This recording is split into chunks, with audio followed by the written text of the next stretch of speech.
Hello to all the sci-fi readers out there. I'd like to talk about the Night's Dawn trilogy by Peter F. Hamilton.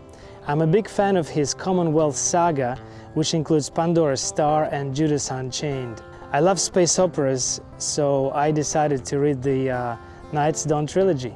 The justification of Hamilton's circumstantial writing style lies within the will to create a full image of things.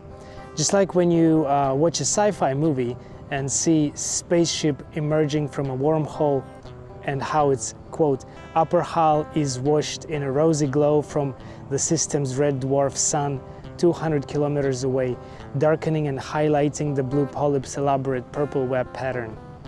After reading this, I create a vivid image in my head, just like if I saw it with my own eyes. Such effect exercises one's brain activity, which is responsible for creative and imaginative thinking, which is followed up by metacognitive process. This kind of description reminds me of Kubrick's movie Space Odyssey, where spaceships graciously move across the cosmos, magnificent and slow. I would say that the Night's Dawn trilogy easily falls in the hard sci-fi category. When I was reading chapter 2 of the first book, I got lost in so many words related to astronomy, geology and biology. It took me a while to understand the chapter using the dictionary. As a non-native English speaker, I noticed that there were many useful words that I've never heard before in my life. Calling things in alternative ways sometimes makes me check the dictionary too often. I met such words as kagol. It's an English term for lightweight, waterproof raincoat. To shun, which means to avoid, to elude. Rotund, which means chubby. Benign, which means harmless. It took me about 500 pages to get the feeling that the stage is set and the world of fiction took shape in my head with all the characters established well enough to start moving towards something more serious.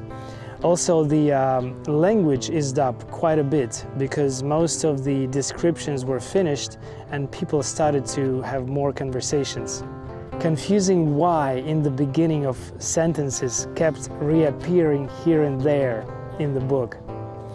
I was told that it was archaic to use it nowadays. However, it is still being used to add up to the story style, maybe. I noticed how Hamilton, and not only him, likes using the same big words within a couple of pages apart from each other for 3 or 4 times. However, it is a great way for EFL learners to remember words. When you see a new word, then you check the dictionary and then you meet that word again within the next like 10 pages, which is a great way to remember them. Overall impression after finishing this long story is good. It feels like the job is done and you are satisfied with the result of your hard work. 3,600 plus pages is not a joke. It's like reading 10 different novels. But then again, I knew what I was signing up for and I don't regret spending so much time on one story.